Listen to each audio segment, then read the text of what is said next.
ಹೊಸದಾಗಿ ಒಂದು cyber crime ಬಂದಿದೆ. ಮೊದಲೆಲ್ಲ ಫೋನ್ ಮಾಡಿ ಯಾಮರ್ತಾರೆ, OTP ಎಲ್ಲ ತಗೊಂಡು ಇದು ಮಾಡೋರು. ಈಗ ಏನಂದ್ರೆ ಒಂದು ಲಿಂಕ್ ಕಳಿಸ್ತಾರೆ. ಲಿಂಕ್ ಯಾರ ಹೆಸರು ಬಂದಿರುತ್ತೆ ಗೊತ್ತಾ? ಒಂದು ಇನ್ವಿಟೇಷನ್, ಯಾವುದೋ ಇನ್ವಿಟೇಷನ್ ಕಾರ್ಡ್ ಇರ್ತದೆ, ಅದೇ ರೀತಿ ಕಾಣ್ತದೆ ಅಲ್ಲಿ ಲಿಂಕಲ್ಲಿ ಮೇಲೆ. ಅಥವಾ ಪ್ರಧಾನಮಂತ್ರಿ ಯಾವುದಾದ್ರು ಒಂದು ಯೋಜನೆ ಇದೆ ಹಾಕ್ತಾರೆ, ಅಥವಾ RTO ಕಿಸಾನ್ ಸಮ್ಮಾನ್ ಅಂತ ಬರ್ತದೆ, RTO ಚಲನ್ ಅಂತ ಬರ್ತದೆ. ದಯವಿಟ್ಟು ಅದನ್ನು ಯಾರು ಕ್ಲಿಕ್ ಮಾಡೋಕ್ಕೆ ಹೋಗ್ಬೇಡಿ. ಕ್ಲಿಕ್ ಮಾಡಿದ್ರೆ ನಿಮ್ಮ ಫೋನ್ದು ಆಕ್ಸೆಸ್ ಎಲ್ಲ ಅವ್ನಿಗೆ ಹೋಗುತ್ತೆ. ಅವನು ಆಕ್ಸೆಸ್ ತಗೊತಾನೆ. ಈ ಫೋನಲ್ಲಿ ಏನೇನು ಮಾಡ್ತಾರೆ ಎಲ್ಲ ಅವ್ನು ಮಾಡ್ಕೊತಾನೆ. ನೀವು ಫೋನ್ಪೇ ಏನೇನು ಆಕ್ಟಿವಿಟೀಸ್ ಮಾಡ್ತಾರೆ ಅದು ಅವನೇ ಮಾಡ್ಕೊತಾನೆ. ದುಡ್ಡು ಟ್ರಾನ್ಸ್ಫರ್ ಮಾಡ್ಕೊತಾನೆ, ಅಥವಾ ನಿಮ್ಮ ಫೋಟೋಗಳೆಲ್ಲ ಕದೀತಾನೆ. ಫೋಟೋ ಕದ್ದುಬಿಟ್ಟು ವಾಪಸ್ ನಿಮಗೆ ಒಂದು ಕಳಿಸ್ತಾನೆ. ಅದನ್ನ ಎಡಿಟ್ ಮಾಡಿ ಮ್ಯಾಪಿಂಗ್ ಮಾಡಿ, ಎಸ್ಪೆಷಲಿ ಲೇಡೀಸ್ಗೆ ಮಾರ್ಕ್ ಮಾಡಿ ಕಳಿಸ್ತಾರೆ. ತಲೆ ಇವ್ರದ್ದು ಇರ್ತದೆ, ಬಾಡಿ ಇನ್ನೊಬ್ರದ್ದು ಹಾಕ್ಬಿಡ್ತಾನೆ. ಅವಾಗ ಇವ್ರಿಗೆ ಭಯ ಶುರುವಾಗುತ್ತೆ. ಅದನ್ನ ಡಿಲೀಟ್ ಮಾಡೋದು, ದುಡ್ಡು ಕಳಿಸು, ಆಮೇಲೆ ಡಿಲೀಟ್ ಮಾಡ್ತೀನಿ ಅಂತ ಇದು ಮಾಡ್ತಾನೆ. ಆಮೇಲೆ ನಮ್ಮ ಕಾಂಟ್ಯಾಕ್ಟ್ಸ್ ಡೀಟೇಲ್ಸ್ ಎಲ್ಲ ಕದೀತಾನೆ. ಎಲ್ಲ ಕಾಂಟ್ಯಾಕ್ಟ್ಸ್ಗೂ ಕಳಿಸ್ಬಿಡ್ತಾನೆ, ಫೋಟೋನ ಶೇರ್ ಮಾಡ್ತಾನೆ. ಜಾಸ್ತಿ ಮೇಯ್ನ್ ಟಾರ್ಗೆಟ್ ಅವನು ಫೋನ್ ಪೇಲಿ ಇರೋ ದುಡ್ಡೆಲ್ಲ ಖಾಲಿ ಮಾಡಿಬಿಡ್ತಾನೆ. ಅದಕ್ಕೆ ದಯವಿಟ್ಟು ಯಾವುದೇ ಲಿಂಕ್ ಬಂದ್ರೂ ಕ್ಲಿಕ್ ಮಾಡೋಕೆ ಹೋಗ್ಬಿಡಿ. ಕ್ಲಿಕ್ ಮಾಡಿದ್ರೆ ಅಲ್ಲಿಗೂ ಈಗ ಬಂದಿರೋ ಆಂಡ್ರಾಯ್ಡ್ಗಳಲ್ಲಿ ಅಪ್ಡೇಟ್ ಆಗಿದೆ, ಅದು ಇಟ್ ಈಸ್ ಏನದು ಡೇಂಜರಸ್, ಇದು ಡೋಂಟ್ ಓಪನ್ ಅಂತ ಬರುತ್ತೆ. ಆದರೂ ನಮ್ಮವರು ಸುಮ್ಮನೆ ಕ್ಯೂರಿಯಾಸಿಟಿ ತಿರ್ಗಾದಂತಾರೆ, ಮತ್ತೆ ಮುಗೀತದೆ. ಆಕ್ಸೆಸ್ ಕೊಡ್ತಾ ಎಲ್ಲ ಅವ್ನು ಕಂಟ್ರೋಲ್ ತಗೋದು. ಫೋನ್ ನಮ್ಮ ಹತ್ರನೇ ಇರ್ತದೆ, ಕಂಟ್ರೋಲ್ ಅವನ ಹತ್ರ ಇರ್ತದೆ. ಅದು ಗಾಳ ಹಾಕ್ದಂಗೆ ಮೀನಿಗೆ ಗಾಳ ಹಾಕ್ತೀವಲ್ಲ, ಹಂಗೆ ನಮಗೆ ಬಿಡ್ತಾನೆ ರ್ಯಾಂಡಮಾಗಿ. ಗ್ರೂಪ್ಗಳೆಲ್ಲ ಅಲ್ಲಿ ಇಲ್ಲಿ ಬಂದ್ಬಿಡ್ತದೆ. ಬಂದರೆ ನೀವು ಕ್ಲಿಕ್ ಮಾಡಿದ್ರೆ ಪೊಲೀಸ್ ಹೆಸರಲ್ಲಿ ಬರ್ಬೋದು, ಅಥವಾ ಬ್ಯಾಂಕ್ ಹೆಸರಲ್ಲಿ ಬರ್ಬೋದು, ಪ್ರಧಾನಮಂತ್ರಿ ಹೆಸರಲ್ಲಿ ಬರ್ಬೋದು, ಅಥವಾ ಇನ್ವಿಟೇಷನ್ ಅಂತ ಕಳಿಸ್ತಾರೆ. ಈಗ ಇದು SIR ಬಂದಿದೆ. ಈಗ SIR ಅದೇ ಮತದಾರ ಪರಿಷ್ಕರಣೆ ನಡೆಸ್ತಾ ಇದ್ರಲ್ಲ, ಆ ಹೆಸರಲ್ಲಿ ಲಿಂಕ್ ಕಳಿಸ್ತಾ ಇದ್ದಾರೆ. ಅದಕ್ಕೆ ದಯವಿಟ್ಟು ಫೋನ್ನ ಜಾಸ್ತಿ ಯೂಸ್ ಇದು ಯಾರದು ಅನ್ನೋನ್ ಪರ್ಸನ್, ನಿಮ್ಗೆ ಯಾರು ಪರಿಚಯ ಇಲ್ದವ್ರು ಯಾರಾದರೂ ಏನಾದರೂ ಕಳಿಸಿದ್ರೆ ನೀವು ಇದು ಮಾಡೋಕೆ ಹೋಗ್ಬಿಡಿ, ಡೈರೆಕ್ಟ್ ಡಿಲೀಟ್ ಮಾಡಕ್ಕೆ. ಅವ್ರ ಹತ್ರ ಮಾತ್ರ ಮೆಸೇಜ್ ಏನಾದರೂ ರಿಸೀವ್ ಮಾಡಿ, ಅಥವಾ ಕಾಲ್ ಮಾತಾಡಿ. ಕಾಲ್ ಬಂದ್ರೆ ನಾವು ಅಪರಿಚಿತರದ್ದು ಮಾತಾಡೋಕೆ ಹೋಗ್ಬಿಡಿ, ಭಾಳ ಡೇಂಜರ್ ಇದೆ ಫೋನು. ಯಾರು ಸೈಬರ್ ಕ್ರೈಮ್ಗೆ ಬಲಿಪಶು ಆಗೋದು ಯಾರು ಗೊತ್ತಾ? ಜಾಸ್ತಿ ಫೋನ್ ಯೂಸ್ ಯಾರು ಮಾಡ್ತಾರೆ ಅವರೇ. ಹಿಂಗೆ ಇದು ಮಾಡ್ತಾ ಇರ್ತಾರಲ್ಲ, ಯಾವಾಗ ಒಂದ್ಸಲ ಅದನ್ನು ಬಿಡ್ತಾರೆ. ಅದು ಫೋನ್ ಜಾಸ್ತಿ ಯೂಸ್ ಮಾಡೋಕ್ಕೆ ಹೋಗ್ಬಿಡಿ. ಏನು ಎಸೆನ್ಷಿಯಲ್ಲು ಅಷ್ಟು ಮಾತ್ರ. ಮತ್ತೆ ಮಕ್ಳಿಗೆ ಕೊಡಬೇಡಿ, 18 ವರ್ಷ ಒಳಗಡೆ ಇರೋ ಮಕ್ಕಳಿಗೆ ಫೋನ್ ಕೊಡಬೇಡಿ. PUC ಮೇಲೆ ಕೊಡಿ, ಅವ್ರಿಗೇನೋ ಅಸೈನ್ಮೆಂಟ್ಸ್ ಅದು ಇರುತ್ತೆ, ಬಟ್ ಅವ್ರಿಗೂ ಗೈಡ್ ಮಾಡಿ. ಫೋನಲ್ಲಿ ಏನೇನು ಮಾಡ್ತಾ ಇದ್ದಾರೆ ಅಂತ. ಕೆಲವು ಮಕ್ಕಳು ತಂದೆದು ಫೋನ್ಪೇ ಎಲ್ಲ ಕದ್ದು ಬಿಡ್ತಾರೆ, ಗೊತ್ತಿಲ್ಲದೆ ಕಳಿಸೋದು. ಏನೋ ಆಕಸ್ಮಿಕ ಹೋಗ್ಬಿಟ್ಟಿದೆ ಅಂತ ಬರೋದು, ಸ್ಟೇಷನ್ ಹತ್ರ ಬರೋದು. ನಾವು ನೋಡಿದ್ರೆ ಅವ್ರ ಮಗನೇ ಕಳಿಸ್ಕೊಡ್ತಾರಂತ. ಹಂಗೆಲ್ಲ ಆಗ್ತವೆ. ಫೋನ ಲಿಮಿಟೆಡಾಗಿ ಯೂಸ್ ಮಾಡಿ, ಅನ್ನೆಸರಿ ಯೂಸ್ ಮಾಡೋಕೆ ಹೋಗ್ಬಿಡಿ. ಯಾರು ಜಾಸ್ತಿ ಫೋನ್ ಯೂಸ್ ಮಾಡ್ತಾರೋ ಅನ್ನೆಸರಿಯಾಗಿ ಅವರೇ ಸೈಬರ್ ಕ್ರೈಮ್ಗೆ ಇದಾಗಿರೋದು, ಬಲಿಪಶು ಆಗಿರೋದು. 30 ಏನಾದ್ರು ದುಡ್ಡು ಗಿಡ್ಡು ಕಳ್ಕೊಂಬಿಟ್ರೆ 1930 ಮಾಡಿದ್ರೆ 1 hour ಒಳಗೆ ಮಾಡಿದ್ರೆ ಫ್ರೀಸ್ ಆಗುತ್ತೆ ಅವ್ರ ಅಕೌಂಟ್. ಯಾರ್ದು ನಾವು ಅಮೌಂಟ್ ನಮ್ಮಿಂದ ಹೋಗಿರೋದು ಅವ್ರದ್ದು ಅಕೌಂಟ್ ಫ್ರೀಸ್ ಆಗುತ್ತೆ, ಆಮೇಲೆ ವಾಪಸ್ ತರಿಸ್ಬೋದು.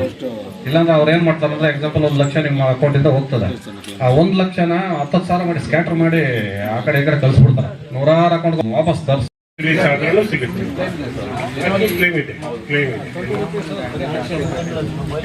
ಆಕ್ಸಿಡೆಂಟ್ ಡೆತ್ ಮಾತ್ರ ಅದರಲ್ಲಿ ಪಾರ್ಷಿಯಲ್ ಇಂಜುರಿ, ಅದಕ್ಕೆಲ್ಲ ಪಾರ್ಷಿಯಲ್ ಇಂಜುರಿ ಸಿಗುತ್ತೆ. Any death unnatural death, natural death ಇಲ್ಲ. ಹಾರ್ಟ್ ಅಟ್ಯಾಕ್ ಇದೆ ಸರ್.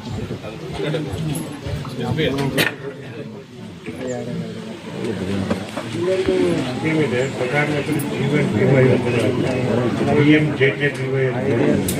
ಅದು ಕೇವಲ 436 ರೂಪಾಯಿಗೆ ಇರುತ್ತೆ. ಅದು ಈ ಜುಲೈಯಿಂದ ಆಗಸ್ಟ್ವರೆಗೆ ಇರುತ್ತೆ ವರ್ಷದಲ್ಲಿ. 2 ತಿಂಗಳ ಕವರೇಜ್ ಸಿಗುತ್ತೆ.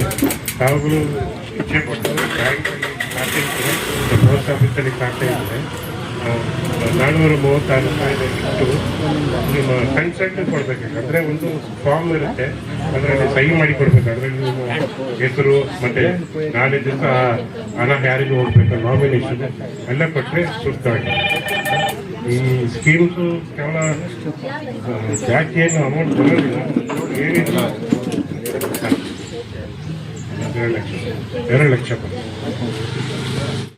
ಚಾಲನೆ ಮಾಡಬಾರ್ದು ಅಂತ ಎಲ್ಲವನ್ನು ಸಹ ಹೇಳಿದ್ದಾರೆ. Insurance, DL, child marriages, POCSO cases, ಇದ್ರ ಬಗ್ಗೆ ಎಲ್ಲ ಹೇಳಿದ್ದಾರೆ. Especially cyber cases. ಸೈಬರ್ ಕೇಸಸ್ಸಲ್ಲಿ ಗೋಲ್ಡನ್ ಅವರ್ ಅಂತ ಇರುತ್ತೆ. ಯಾರೂ ಆಗೋದು ಬೇಡ. ಅಂಥದ್ದು ಒಂದು ಬೈ ಚಾನ್ಸ್ ಕಣ್ತಪ್ಪಿನಿಂದ ಆಗೋಯ್ತು ಅಂತಂದರೆ ಗೋಲ್ಡನ್ ಅವರ್ ಅಂತ ಇರುತ್ತೆ. ವಿತಿನ್ 1 hour ನೀವು 1930ಗೆ ಕಂಪ್ಲೇಂಟ್ ರೈಸ್ ಮಾಡಿ ನೀವು ಯಾವ ಥರ ಸಮಸ್ಯೆ ತಾವೇನಾದರೂ ಒಂದು 3-4 ದಿನಗಳ ಕಾಲ ಅಥವಾ 2-3 ದಿನಗಳ ಕಾಲ ಮನೆ ಬಿಟ್ಟು ಬೇರೆ ಕಡೆ ಟ್ರಿಪ್ ಅಥವಾ ಎಲ್ಲ ಬೇರೆ ಕಡೆ ಹೋಗುವಂಥದ್ದಿದ್ದರೆ ನಮ್ಮ ಪೊಲೀಸವ್ರಿಗೆ 112ಗೆ ಕಾಲ್ ಮಾಡಿ ನೀವು ಮಾಹಿತಿ ಕೊಟ್ಟು, ಸರ್ ನಾವು ಮನೇಲಿ ಇರೋದಿಲ್ಲ, ನಮ್ಮ ಮನೆ ಕಡೆ ಒಂದು ಸ್ವಲ್ಪ ಗಮನ ಹರಿಸಿ ಅಂತ ಹೇಳಿದ್ರೆ ನಾವು ಮನೆ ಕಡೆ ನಮ್ಮ ಬೀಟವರು ಬಂದು ಪ್ಯಾಟ್ರೋಲಿಂಗ್ ಮಾಡ್ಕೊಂಡು ಹೋಗ್ತಾರೆ. ಸೊ ಇದು ಒಂದು ಇಂಪಾರ್ಟೆಂಟು, ಒಳ್ಳೆ ಇದು. ಮತ್ತು ತಾವೇನಾದರೂ ಆ ಥರ ಹೋಗುವಾಗ ದೈಹಿಕ ಹಾಕ್ದಿರಾ ಹಿಂಗೆ ಬಿಟ್ಬಿಡಿ. ಮನೆಯಲ್ಲಿ ಒಳಗಡೆ ಒಂದು ಲೈಟ್ ಹಾಕಿದ್ರೂ ಉಪಯುಕ್ತನೇ. ಯಾರಾದರೂ ಇದ್ದಾರೆ ಅಂತ ಫೀಲ್ ಬರುತ್ತೆ ಯಾರಾದರೂ ಬಂದವರು ಅಂದರೆ. ಈ ಕಳ್ಳರು ಬಂದವ್ರು ಏನು ಮಾಡ್ತಾರೆ ಅಂತಂದರೆ ರ್ಯಾಂಡಮ್ ಆಗಿ ಬರ್ತಾರೆ. ಯಾವ ಮನೆ ಪಾಡ್ಲಾಕ್ ಹಾಕಿದ್ಯೋ ಮನೆಯಲ್ಲಿ ಇಲ್ಲ ಅಂತ ಅವ್ರು ಕನ್ಫರ್ಮ್ ನೇತಾಡ ಆಚೆ ಬರುತ್ತಲ್ಲ, ದಪ್ಪದ ಬೀಗದ ಕೈ ಬರುತ್ತಲ್ವಾ, ಅದನ್ನ ಹಾಕಿದ್ರೆ ಸೊ ಮನೇಲಿ ಯಾರು ಇಲ್ಲ ಅಂತ ಒಂದು ಕನ್ಫರ್ಮ್ ಆಗ್ಬಿಡುತ್ತೆ. ನೀವು ಡೋರು ಗೇಟು ಹಾಕಿರ್ತೀರಿ, ಮನೆ ಬಾಗಿಲಿಗೂ ಬೀಗ ಹಾಕಿರ್ತೀರಿ, ಅವ್ನು ಕನ್ಫರ್ಮ್ ಮಾಡ್ತಾನೆ, ನೋಡ್ತಾನೆ, ಹೊಡಿತಾನೆ, ಒಂದು 10 ನಿಮಿಷದಲ್ಲಿ ಎಲ್ಲ ಮನೇಲಿ ಇರೋದನ್ನೆಲ್ಲ ಎತ್ಕೊಂಡು ಹೋಗ್ಬಿಡ್ತಾನೆ. ಸ್ವಲ್ಪ ಟೌನ್ಗಳಲ್ಲಿ ಎಲ್ಲ CC ಕ್ಯಾಮ್ರಾ ಜಾಸ್ತಿ ಹಾಕಿದ್ರು. ಆಮೇಲೆ ಎಲ್ಲ ಹುಷಾರಾಗಿದ್ದಾರೆ ಟೌನ್ಗಳಲ್ಲಿ. ಕಳ್ಳರೆಲ್ಲ ಹಳ್ಳಿ ಕಡೆ ಬರ್ತಾವ್ರೆ. ಎಲ್ಲ ಹಳ್ಳಿ ಕಡೆ ಮನೆಗಳು ಬೀಗ ಹೊಡಿತಾರೆ, ಹಗಲತ್ತೆ ಹೊಡ್ಕೊಂಡು ಹೋಗ್ತಾರೆ. ಈಗ ಎಲ್ಲ ಬೀಗ ಹಾಕೊಂಡು ನೀವು ತೋಟಕ್ಕೆ ಅಲ್ಲಿ ಇಲ್ಲಿ ಕೆಲಸಕ್ಕೆ ಹೋಗಿರ್ತಾರೆ ಅಥವಾ ಬೇರೆ ಪಕ್ಕದ ಊರಿಗೆ ಎಲ್ಲಿಗೂ ಹೋಗಿರ್ತಾರೆ, ಇಲ್ಲಿ ಬಂದು ಬೀಗ ಹೊಡಿತಾರೆ. ಆಮೇಲೆ ನೀವು ಕೀ ಎಲ್ಲ ಇಟ್ಟೋಗಿರ್ತಾರೆ ಎಲ್ಲ ಪಕ್ಕದಲ್ಲಿ.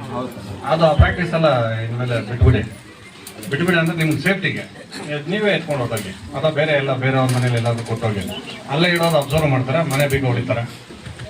ಅದರಿಂದ ದಯವಿಟ್ಟು ಈಗ ಹಳ್ಳಿ ಕಡೆನೂ ಸ್ವಲ್ಪ ನೀವು ಕಳ್ಳರು ಎಲ್ಲ ಈ ಕಡೆ ಬರ್ತಾ ಇದ್ದಾರೆ, ಸ್ವಲ್ಪ ಕೇರ್ಫುಲ್ ಆಗಿರಿ.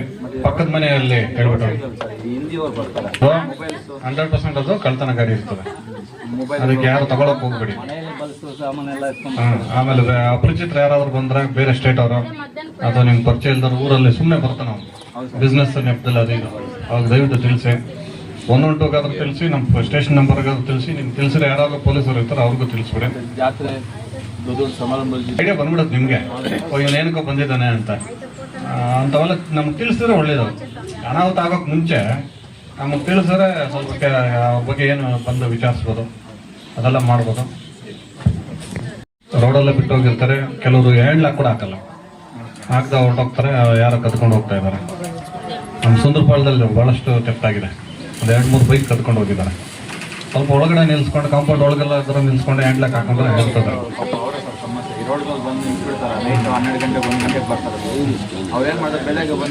ಮಾಡ್ಬೋದು ಅಂತ ಹೇಳ್ತಾ ಈ ಜನಸಂಪರ್ಕ ಸಭೆಗೆ ಇಷ್ಟು ಸಮಯ ಬಂದು ಎಲ್ಲ ಸಾವಧಾನವಾಗಿ ನಾವು ಹೇಳಿದ್ನೆಲ್ಲ ಕೇಳಿಸ್ಕೊಂಡು, ಆಮೇಲೆ ಇದನ್ನ ನಾವೇನು ನಿಮ್ಗೆ ಸೇಫ್ಟಿ ಮೆಜರ್ಸ್ ಕೊಟ್ಟರು ಅದನ್ನ ನೀವೆಲ್ಲ ಫಾಲೋ ಮಾಡ್ತೀರಿ. ನಿಮ್ಮ ಫ್ರೆಂಡ್ಸು, ನಿಮ್ಮ ಮಕ್ಕಳು ಎಲ್ಲ ನೇಬರ್ಸ್ಗೆಲ್ಲ ತಿಳಿಸ್ತೀರಿ ಅಂತ ಹೇಳ್ಕೊಂತ ಎಲ್ಲ ಇಲ್ಲಿ ನಮಗೆ ಕಾರ್ಯಕ್ರಮ ಮಾಡೋಕ್ಕೆ PDO ಅವರು ಈ ಸ್ಥಳಾವಕಾಶ ಮತ್ತು ಅರೇಂಜ್ಮೆಂಟ್ಸ್ ಎಲ್ಲ ಮಾಡಿದ್ದಾರೆ. ಅವ್ರಿಗೂ ಧನ್ಯವಾದಗಳು ತಿಳಿಸ್ತಾ ನಮ್ಮ PSI ಅವ್ರಿಗೂ ಧನ್ಯವಾದಗಳು ಈ ಕಾರ್ಯಕ್ರಮವನ್ನು ಮುಗಿಸ್ತೀನಿ. ಜೈ ಹಿಂದ್, ಜೈ ಕರ್ನಾಟಕ.